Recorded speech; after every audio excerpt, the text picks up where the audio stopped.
This is a very important issue.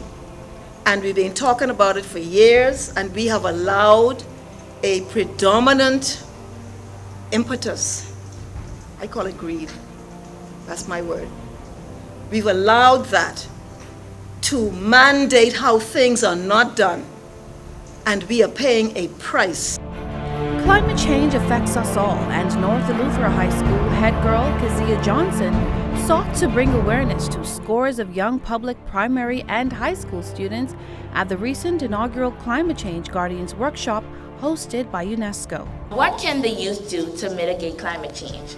Well, there is a myriad of ways we can reduce our carbon footprints, and they can include conserving energy, decreasing the use of paper and plastic, and the proper disposal of waste.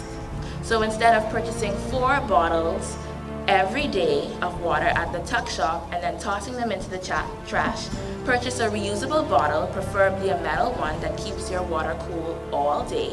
Another way of reducing our waste is through composting. Composting is the process of recycling organic matter, such as, like you mentioned, fruit and vegetable scraps, coffee grounds and paper filters, tea leaves and bags, along with egg shells are all foods that are used when composting. And compost enhances our soil and hosts a vast amount of species.